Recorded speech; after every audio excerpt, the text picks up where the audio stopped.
Watch Brother Etan, Brother Craig, and Brother Mahmoud Abdul-Rauf.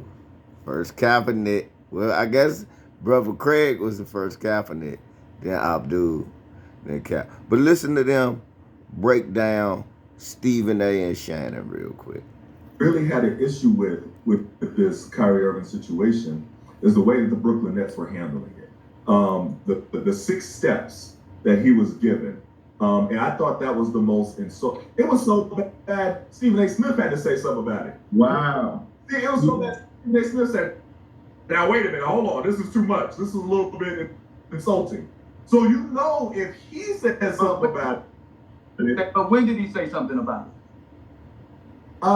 It was after he finished bashing him for a few days. To be honest with you, it was after that. But he got the bashing in first, but then the six steps came, and a lot of people. I mean, Shannon Sharp, he was bashing him as well at first, and it's interesting. It was interesting, Brother Craig. He mentioned your name. Did you hear that? No. Your name, and he said. This is the part for me. When he did that, he left it as hanging fire. He left it as hanging fire. He didn't go into it. He said, hey, you know what happened to Craig Hodges and his. Now look, that's something that Craig Hodges is not lying. People always talk about, you know what happened to Craig Hodges on TV, but never actually say what Craig Hodges did. Boys like, what, you know Craig Hodges.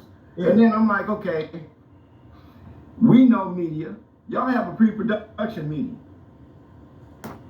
So you're going back and forth. Well, I'm gonna say this, and I'm gonna say this, I'm gonna say this, I'm gonna say this. And I'm saying, you said my name 2 or 3 times. None of that was discussed pre-production. And then the way you left it, Stephen A. I need to speak to, Shannon I need to speak to. You know, because if you're gonna say, yeah, man, you know what happened to Craig Hodges, go into it, brother. Tell me what happened. Right. The same way you want Kyrie to have context, they should provide context. And they never do.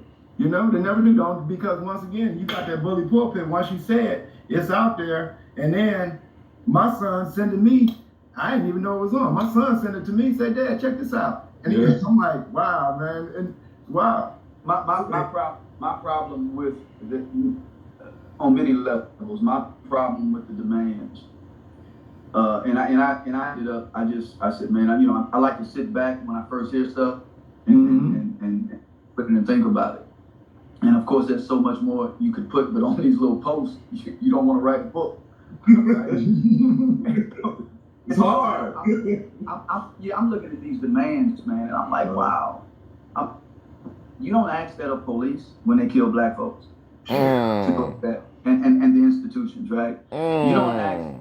One, I said, if I was me personally, I said, if I was Kyrie, I said, you know what? Before we even go down that road, as a black man in this country, I want you to meet these same demands. As a Muslim in this country, I want you to meet these same demands. As a Native American, because he's got that in his blood, with the history of what's happened to him and what continues, I want you to meet with organizations. I want you to give $200 million to this organization. I mean, $2 million to this organization. I want you to have sensitivity training. I want you to do this.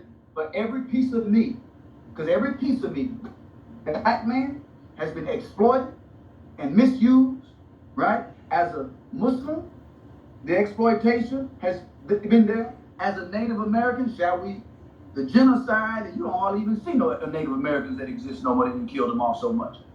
So until you can meet those demands, we can't have no conversation about meeting these demands. Yes. And for me, I didn't even see what the demands was. Once they told me it was 6, I said, oh, I know what's up right there. I ain't even got to read it. You got to read it.